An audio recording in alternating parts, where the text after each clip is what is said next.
Lasījums no Jēzus Kristus evangēlija, ko uzrakstījis Svētais Matejs. Pēc Jēzus augšām celšanās sievietes teikšus izgāja ārā no Kristus kapa ar bailēm un lielu prieku un aizskrēja to pavestīt viņa mācekļiem. Un lūk, Jēzus nostājas viņu priekšā un sacīja: Esiet sveicinātas! Tad viņas piegāja, apskava viņa kājas un viņu pielūdza. Bet Jēzus viņam teica: Nebīsties, ejiet, paziņojiet maniem brāļiem, lai viņi dodas uz Galileju, tur tie mani redzēs.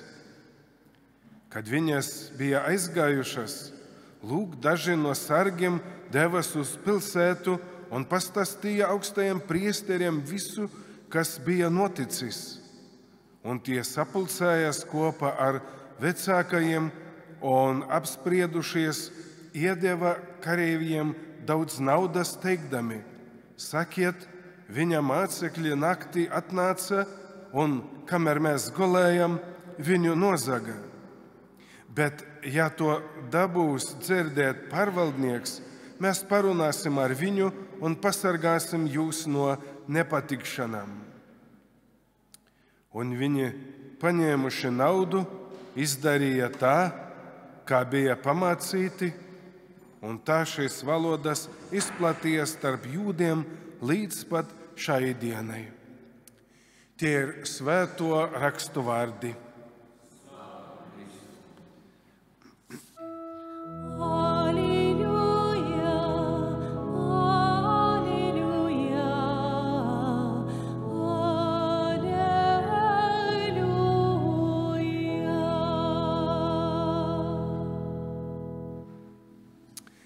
Mīļie brāļi un māsas Kristu, šodien Lieldienu otrajā dienā mēs turpinām gavilēt par Kristus augšām celšanās brīnumu.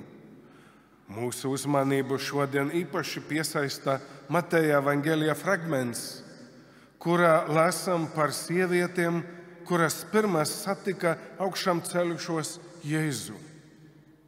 Pārdomāsim šo notikumu. Sievietes satrauktas un tomēr mīlestības pilnas devas pie kapa. Viņas atrada akmeni noveltu un kapa vietu tukšu. Bailes un izbrīns pārņēma viņu sirdis.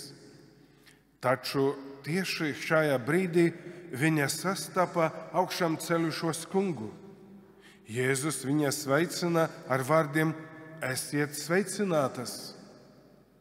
Šis ir miera un prieka sveiciens, kas kliedē bailes un piepilda sirdis ar cerību.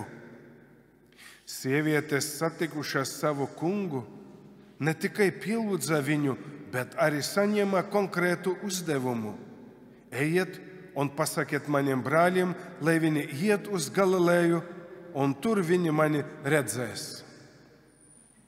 Viņas kļuva par pirmajām augšām celšanās vēstnesēm, nesot prieka ziņu pārējiem mācekļiem.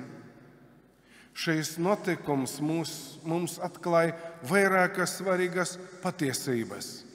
Pirmkārt, augšām celšanās nav tikai vēsturiskas notikums, bet gan personīga satikšanās ar dzīvo Kristu.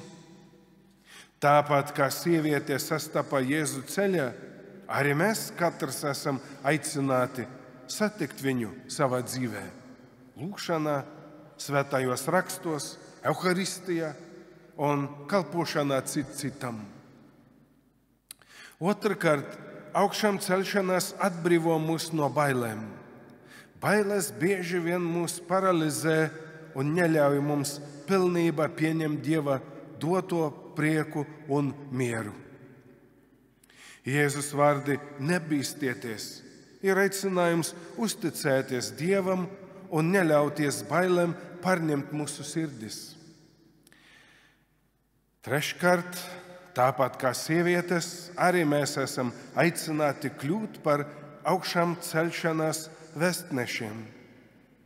Mūsu dzīvei ir jāliecina par Kristus uzvaru, par grēku un nāvi, Mūsu priekam un cerībai ir jābūt redzamam mūsu vārdos un darbos, lai arī citi varētu atrast ticību un dzīvību augšām ceļušajā Kungā. Mīļie, Lieldienu laiks ir žēlastības laiks, kad mēs esam īpaši aicināti atvērt savas sirdis augšām ceļušajam Kungam. Sekosim sieviešu piemēram, ar prieku un bez bailēm nesīsim tālāk augšām celšanās vēsti, lai Kristus gaismā apspīdētu katru cilvēku un katru sirdi.